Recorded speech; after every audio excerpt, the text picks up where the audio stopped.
Hello everyone, welcome back to my channel. If you are new here, hi, my name is Monica. I like to post anti-MLM life and some true crime content. So if any of that interests you, make sure to hit that subscribe button and also make sure to like this video.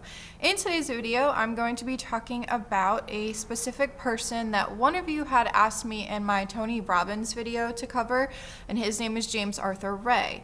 He is another one of those self-help gurus, motivational speakers. He has spoken in front of people in Herbalife and Amway. He went to those conventions and spoke at those places. He's also appeared on Oprah. Along with that, James is a huge advocate for law of attraction. So with all of that being said, just as a disclaimer, this video is for entertainment purposes only and just my opinions.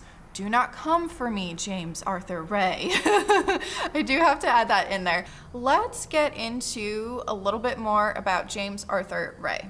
So as I said before, James Arthur Ray is a self-help guru, motivational speaker. He wanted to be kind of similar to someone like Tony Robbins. That's kind of the, I guess you can say, the success that he wanted. He was born on November 22nd, 1957, which is crazy to think because both of my parents were actually born in the 50s. So it's just interesting to think about how this guy is around the same age as my parents. But anyway, that's besides the point. He was born in Honolulu, Hawaii, and around this time, his father was discharged from the Navy. And because of that, they decided to move to Iowa, and then after that, they moved to Oklahoma. James's father was a Protestant minister at the Red Fork Church of God in Tulsa, and his mom worked from home. So they were just, you know, they were just regular everyday people. And James would say in his 2008 book, Harmonic Wealth, that the hardest part of my childhood was reconciling how Dad poured his heart into his work, how he helped so many people, and yet he couldn't afford to pay for haircuts for me and my brother. Personally, I feel like he has some kind of animosity towards his dad. I think that he probably didn't like that his father was helping all of these other people while his family was struggling. Apparently, according to James, his family, they lived right next to the church.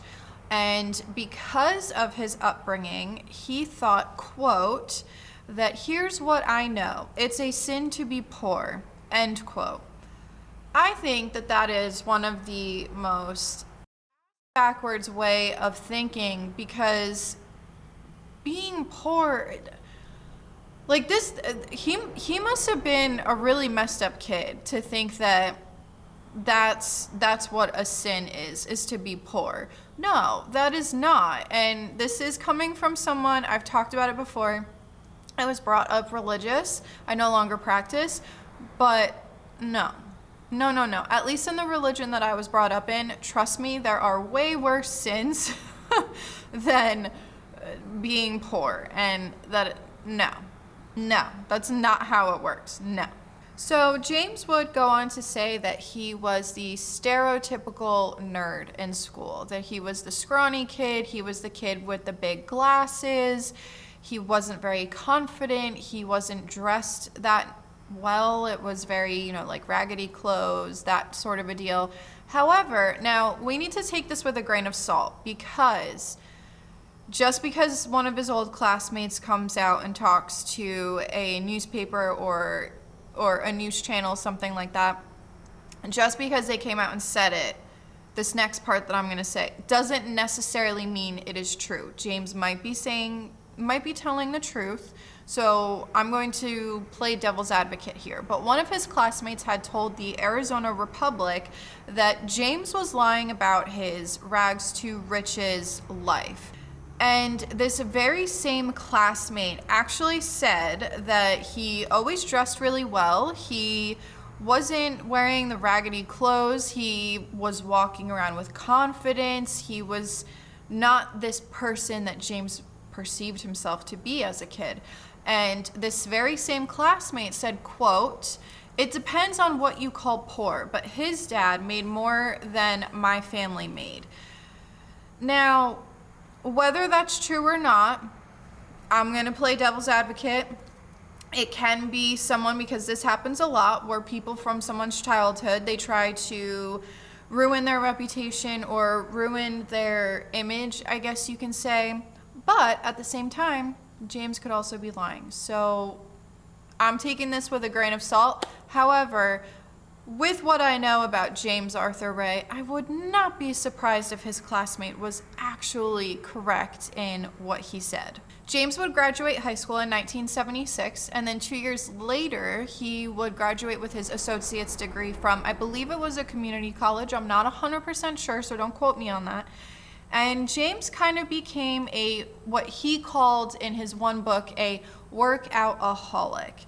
And he said this was because he was trying to make himself look better on the outside, that he was kind of this self-conscious kind of a guy, and he thought that if he could work on his outward appearance, that it would make him feel more confident. It would make him carry himself better and just be not necessarily a better person, but that he would be able to take on the world because he looked so great on the outside. However, what ended up happening was he would go on to buy a motorcycle. Unfortunately, he crashed the motorcycle and he had a ton of injuries from that. And doctors said that he would never be able to go to the gym and weightlift again. Obviously, someone who was working so hard on their outward appearance, he wasn't happy to hear that. He was very upset about that. And that's when he almost had this realization that he needed to work on himself from the inside, and that's what needed to happen.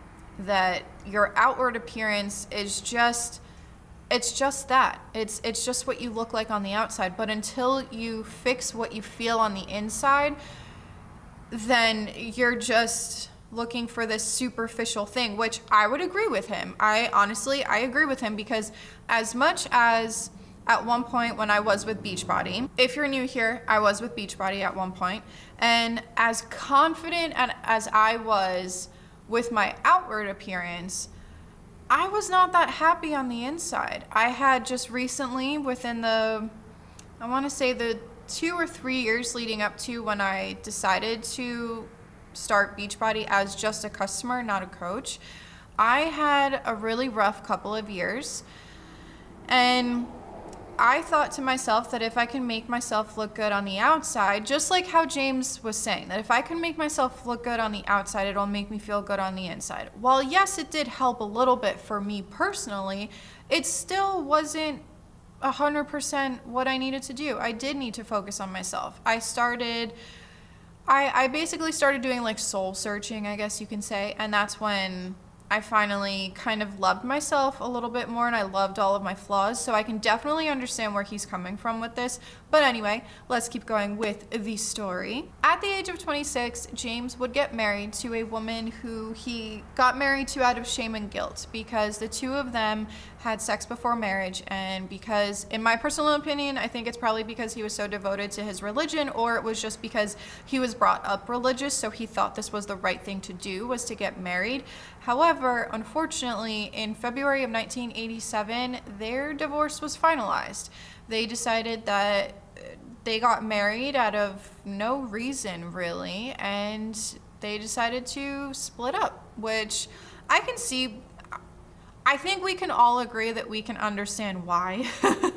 Because if you're going to marry someone just because you had sex before marriage, I mean, in my personal opinion, I think that you're already setting yourself up for failure. At this point in time, James had started working for AT&T. He would work at AT&T for approximately the next decade. And on top of that as well, he was considered to be, I guess you can kind of say he was considered to be an asset to the company. So he was relocated several times in the 1980s. And then by the 1990s, he was, I guess you can say, promoted to be a trainer at the school, at the AT&T School of Business that is located in Atlanta, Georgia. Now, while he was working as a trainer in the School of Business for AT&T, He was very big on using training material from an author named Stephen R. Covey, who had a best-selling self-help book, and it was called The 7 Habits of Highly Effective People. He would go on to say that he even worked in alliance with the Covey Leadership Center, which would later, in May of 2009, be proven to be yet another lie, because someone from Covey, a Covey spokesperson, this spokesperson came out and said that James never worked with them. He never worked in alliance with them. So maybe because there's a pattern. Remember the story I told you guys about before with the classmate that came out and said that James wasn't this rags to riches kind of a success story, I guess you can say. So maybe, just maybe, that classmate was actually telling the truth. While James was working at AT&T, he realized that he wanted to be a business owner. He realized that he didn't want to work for anybody anymore. He wanted to work for himself. He wanted to start his own business. So he would go on to become his own consultant and trainer company, I guess you can say. Within all of this, he had 3 different business names. The first one was called Quantum Consulting Group. The second one was Ray Transformation Technologies. And the third was James Ray and Associates. So of course, he was kind of dipping his toes, trying to be one of those success stories, trying to be another Tony Robbins, which, as Bailey Sarian would say, get better idols. This in turn, his whole going off and becoming his own consulting firm and his own trainer, this would open up the doors for him to be a public speaker, for him to be a motivational speaker. We know that motivational speakers at a lot of these MLM conferences are really, really well known. Look at Rachel Hollis. She's spoken at quite a few already.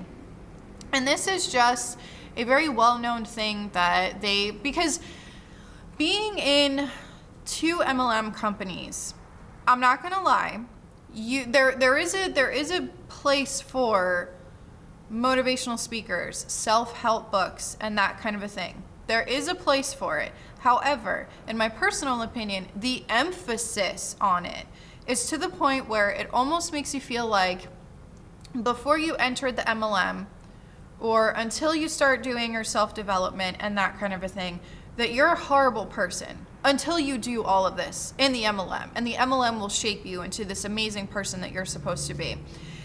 On top of that as well, when it comes to these motivational speakers, you need those at these types of conventions, because a lot of people go to these conventions for just that, for the tools to success and for motivation. However, a lot of times these motivational speakers, they don't give you tools to success. They just sit there and give you a bunch of fluff for you to be able to feel more confident about yourself and for you to think, well, I'm gonna stay in this MLM to continue to lose money, but I'm gonna make it one of these days. I'm gonna make it one of these days. And that's just what it is.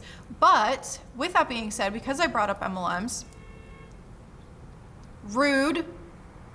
I don't know if you guys just heard that honk, but someone just honked. Anyway, as I was saying, so he went on to talk to crowds of people at Herbalife conventions and at Amway conventions. I will leave both of my videos on those 2 companies linked below. Amway has been talked about quite a number of times here on my channel recently, because there are a lot of true crime stories that I have done recently that have a connection back to Amway. So I highly recommend watching those as well. However, anyway, let's keep going. His seminars were called The Science of Success, until the Napoleon Hill Foundation contacted James and let him know that he can no longer use this phrase because they had trademarked that phrase.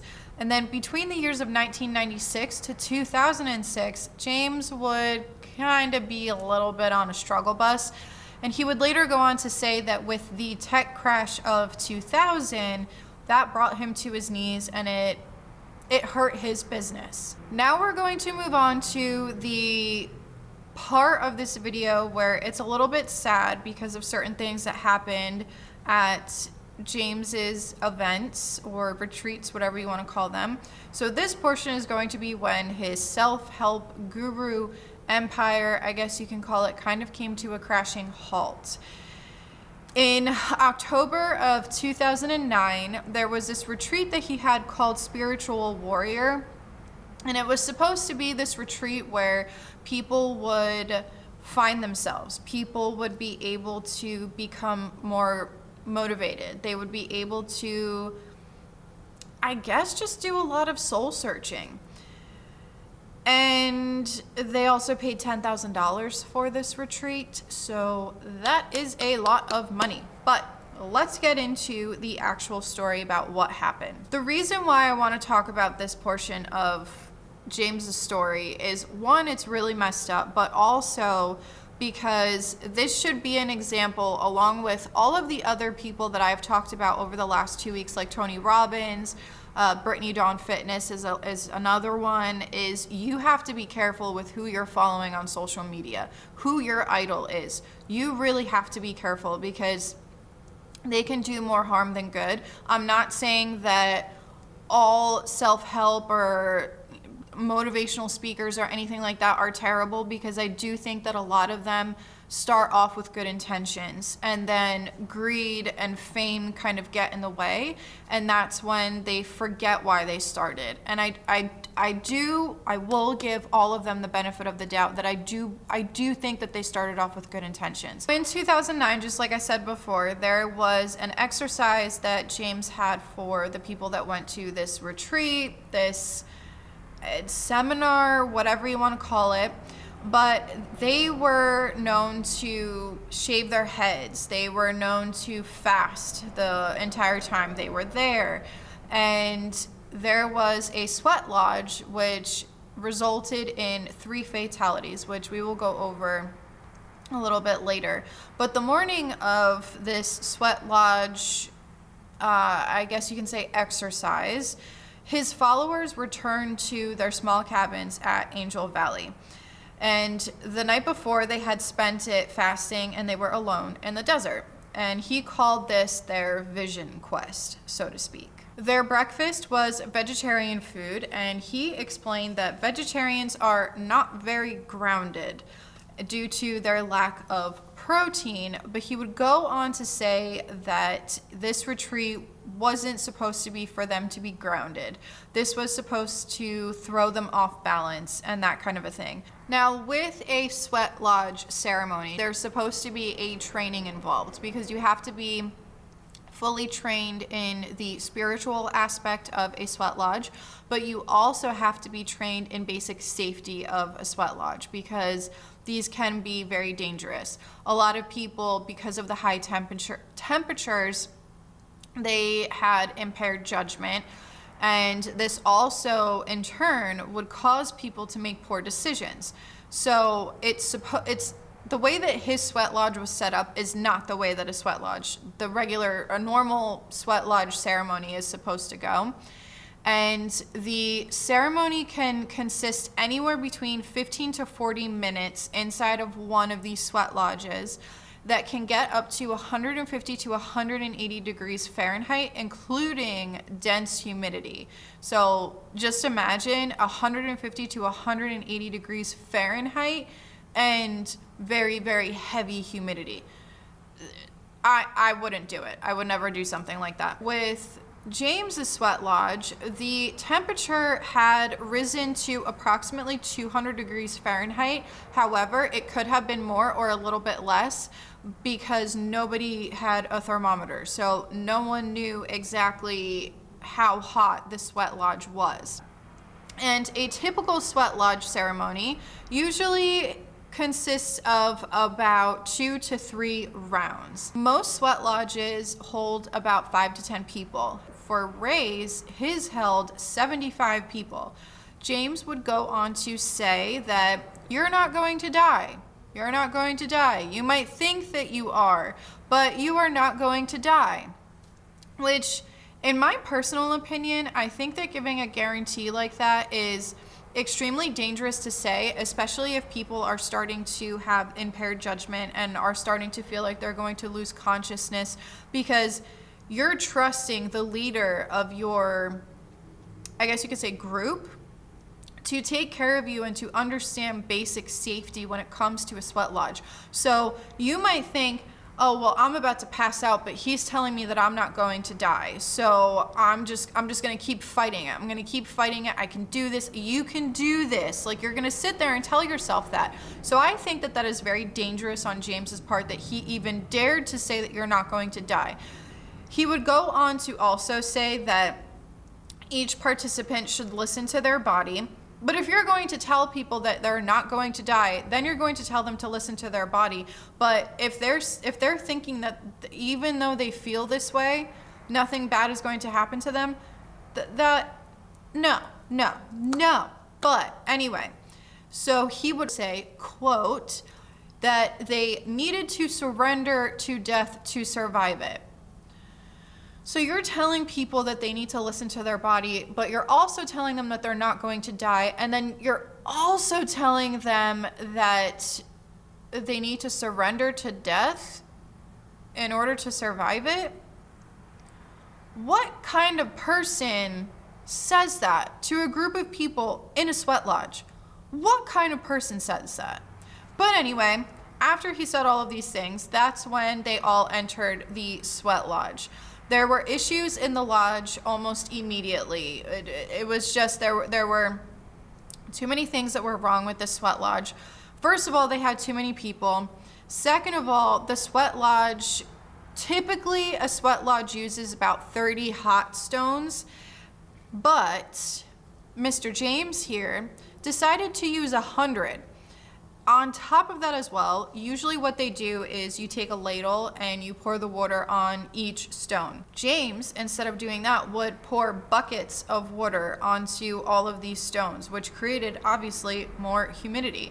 And here's another crazy part, is that he would have everybody else in this sweat lodge kind of fending for themselves, but he would go ahead and take some of the buckets of water and splash himself with water so that he could feel better. So he was sitting towards the exit, which is where most of the oxygen was, pouring some water on himself and helping his body cool off. Meanwhile, there's people all the way at the other side of the sweat lodge that are passing out and are having really bad reactions to this whole entire thing. As each round of this sweat lodge went on, people would start showing signs of a heat stroke, which included confusion, nausea, and loss of consciousness, unfortunately.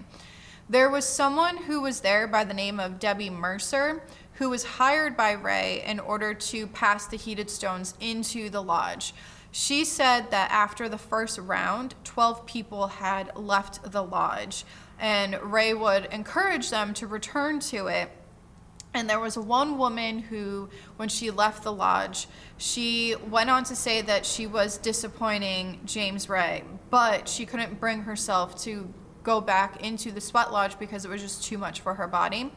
And the employees were trying to push her back into the lodge, and that's when Debbie Mercer intervened and basically told them, no, you're not going to push this poor woman back into this sweat lodge. She's telling you that her body cannot handle it. So it's a good thing that she intervened, because who knows what would have happened to this poor woman. Many people would end up collapsing right by the entrance. A lot of people inside of the sweat lodge were losing consciousness. They had to be dragged out by Ray's employees. A longtime follower of James ended up getting severe burns because they fell onto the rocks because they had lost consciousness. Another person was screaming, "I don't want to die, I don't want to die," and calling out the names of his 2 children. As I said earlier, James was sitting next to the exit and entrance of the sweat lodge, which was the only source of oxygen. And a witness heard him mumble at one point, because obviously there was a bunch of chaos that was happening, because a lot of people were passing out, a lot of people were experiencing impaired judgment, all of that. So a witness heard him mumble, quote, "Buddy, you need to pull it together," after he said, "It's a good day to die." By the end of the 8th and final round is when the event turned into just complete and total chaos. It was bad. It was literally self-help gone bad. It was just a horrible scene. And there were 3 people that ended up passing away from this. So first person is Kirby Brown. She was airlifted to the Verde Valley Medical Center in Cottonwood, Arizona. And she unfortunately was pronounced dead on arrival.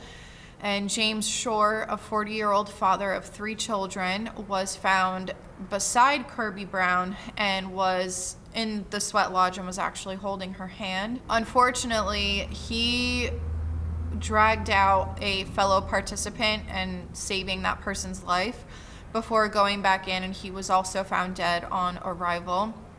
Liz Newman had fallen into a coma after the sweat lodge incident and died of organ failure 9 days later.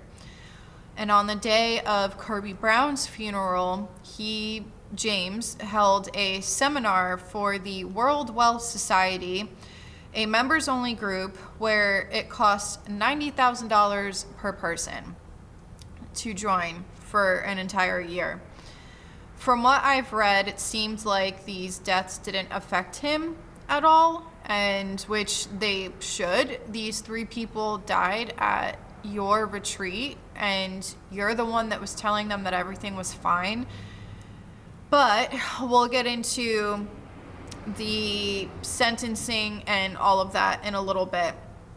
But I wanted to go over just a few more things before we get to that. Some people were asking what kind of a person goes to a retreat like this, and what kind of a person participates in something like this, knowing that it is dangerous, knowing that they're feeling like they're going to lose consciousness, or just questioning the whole entire thing. And someone by the name of Rick Ross, who is a cult intervention specialist, went on to say, "My answer is, it could be anyone."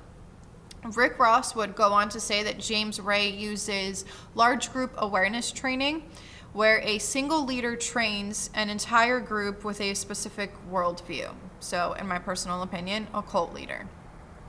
Ross would say that they have this zealous, almost evangelical view of their philosophy, or it's kind of like an end all be all for all of their participants. So in my personal opinion, I think that because James grew up in such a religious household and that his father was a minister, I think that what he probably did was he took whatever he learned from his father, watching him preach to the people, and I think that he took the way that his father probably talked in front of a group of people and tweaked it a little bit and used it as his own, and unfortunately used it in a bad way. But of course, personal opinion, I think that it was more of a cult leader type of a thing, but don't come for me.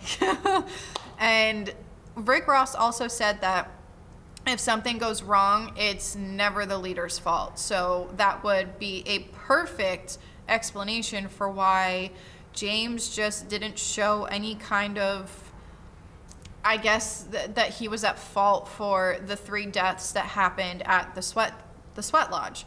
But before the sweat lodge fatalities, there were some other things that happened. As far back as the year 2000, people closest to James said that they had concerns that he was more of a strength competition kind of a guy instead of self-help. So he was more of like that kind of a guy rather than a mental thing, which would make sense because if we remember back in the beginning of this story, at one point he was a workoutaholic, as he called it, because he wanted to improve his outer appearance. He wanted to be this big, strong guy that he said he wasn't when he was a younger kid, because he said he was the scrawny little kid in school. So that would kind of make sense that this all kind of comes back around. He encouraged participants to break plywood with their fists or to bend rebar using only their necks, which is very dangerous. And out of all of the research that I was doing, it didn't seem like, I know at the sweat lodge they didn't have any EMTs on site or anything like that to make sure that these people were okay. And I don't think that he had any for all of these other physical activities that he was doing. But these are very dangerous things to be doing. Me personally, I would never break plywood with my fist. I am the biggest weakling when it comes to upper body strength.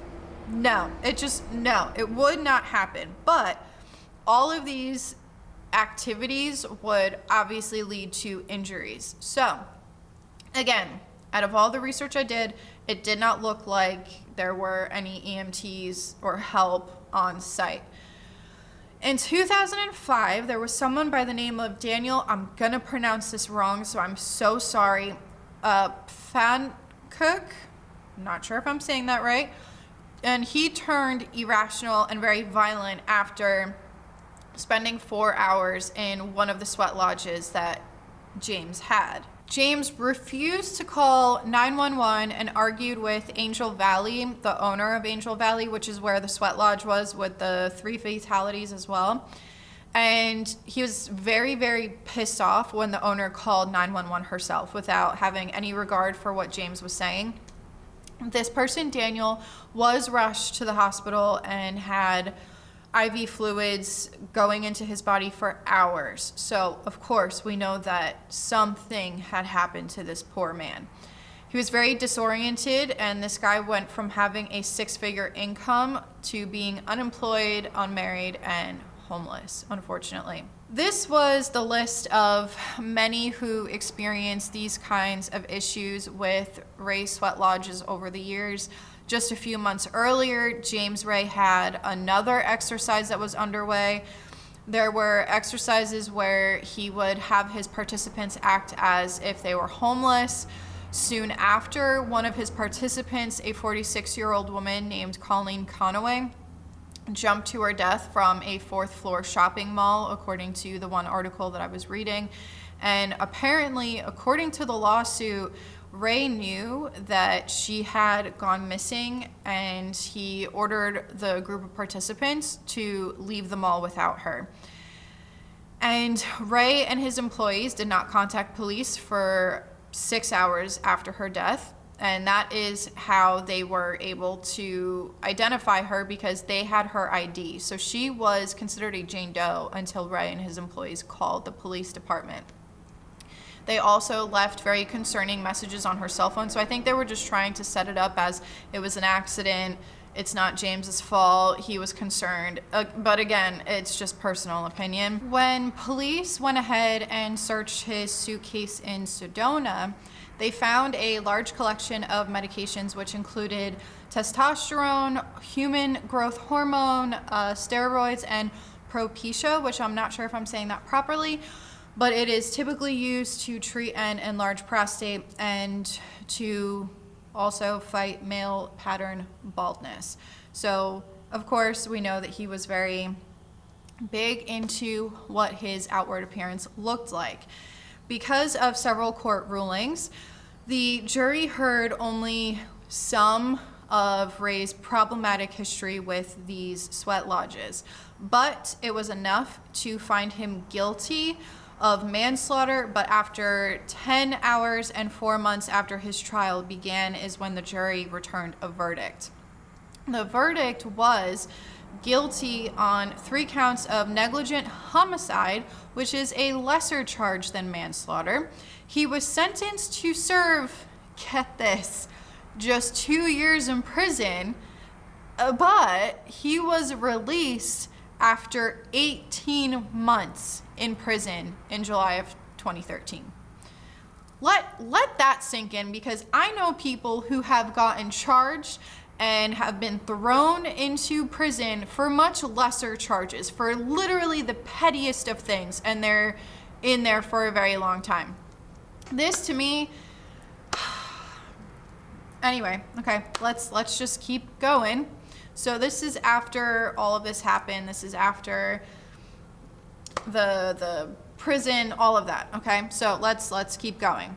James told people to live impeccably, take responsibility for your actions, live with integrity and honesty. If you do, you'll be successful. Well, I mean, take responsibility for your actions. Dude, you didn't do that. You went to prison for 18 months. 18 months. In my opinion, he should have served at least his full sentence of 2 years. But again, that's just me. Whatever. A lot of media outlets, from Oprah to Larry King to the Today Show, they promoted James not knowing what his background was. So this is a perfect example of why people need PR and a marketing department to be able to research these things. It's just like MLMs. When big time influencers or big time celebrities, when they go ahead and promote a product and they're endorsing an MLM product, they don't do any kind of research to look into just how harmful these MLM companies are. It's the same exact thing. But anyway, let's keep going. The self-improvement industry is largely unregulated and is also at a whopping $11 billion. It's an $11 billion industry, which I think that MLMs probably contribute a lot of that money, because they always tell people you have to work on self-development. Here's a great self-help book. Here's a good motivational book. Why do you think Rachel Hollis kind of blew up so much? Because she started speaking at these MLM conferences. But anyway, the First Amendment protections offer broad protection for self-help claims, which I think maybe there needs to be some kind of regulation, because if you look at a lot of these self-help gurus, a lot of them seem to be almost like a cult leader. And it's very alarming that people will do anything to go to one of their conferences or go to one of their retreats. And I don't want to see more fatalities like in James Ray's Sweat Lodge fatalities. I mean, or even the woman who jumped from the mall. Kevin Trodu, I don't know if I'm saying that right, is a late night infomercial guy who claimed that he had mystical connections to James, who was also put in jail for contempt of court after the FTC accused him of false advertising. So there's a pattern here that a lot of these people are walking around saying whatever they want and getting in trouble for it. Hopefully they will mostly get in trouble for it. On November 25th of 2013, James relaunched his self-help business on CNN's Piers Morgan Live. Sorry, I'm having a hard time talking. He stated that he didn't want any more guests on the show except for him. He didn't want to have anybody else that would participate in an interview. And in 2016, James was the subject of CNN Films documentary Enlighten Us: The Rise and Fall of James Arthur Ray. In that documentary, they do go over the origins of the self-help industry, how it started, how do they get followers, what attracts people to this, and why are people willing to take such big of a risk in order to become part of, let's say, James Ray's Sweat Lodge incident. So that is a little bit about James Ray. My camera has cut out so many times, so I'm going to try to wrap this up as quickly as I possibly can. I think that my final thoughts on this, first of all, for something like what James was doing, I do really think that they need to have some kind of medics on site or EMTs or something like that to be able to, because they're going to be able to tell you if, when they look at someone and if they check on someone's health, if they're going to the sweat lodge, they're going to be able to tell you if this person needs to be rushed to the hospital or not. They're going to be telling you when enough is enough. So I think that they need to have some kind of basic safety when it comes to anything that has to do with physical activity at one of these self-help guru type of conferences. I also think that a lot of people out there don't believe in themselves, and I know that that sounds super corny, but I think because of that, that's why, in my personal opinion, I do think that self-help and motivational speakers have a place in the world, but I think that it gets to the point where people, one, start scamming, just outright scamming people. Two, it turns into more of a cult-like following, and it's no longer about trying to help people, it's all of a sudden you're put on this pedestal. So I think that the problem with the self-help industry, as much as I do think it has a time and place in the world, but the fact that a lot of these people who are looking for some kind of self-help, I think that the problem is that they're at such a vulnerable state and they're so impressionable, and that's the problem that I think the self-help industry has. I think that a lot of people have more of a mental illness than just like, I'm just feeling a little less confident today, or I'm just feeling like, you know, I have writer's block or something like that. That compared to a legitimate mental health illness, there is a huge difference between those. And I think that a lot of people probably need professional help and they should not be going to these self-help gurus. That's just my personal opinion. But again, I mean, a lot of these people that are so vulnerable and impressionable, they will go to any length in order to be able to feel better about themselves and to feel confident and to make their leader, which in this case was James Arthur Ray, just get to this like ultimate level of greatness and success. And they truly do think that once they get to that, they're going to have everything else that they want in this world. So that's just my final thoughts on it. Let me know what you guys think in the comment section below, and I'll see you guys next time. This is Monica reporting to you live from a highway. Bye.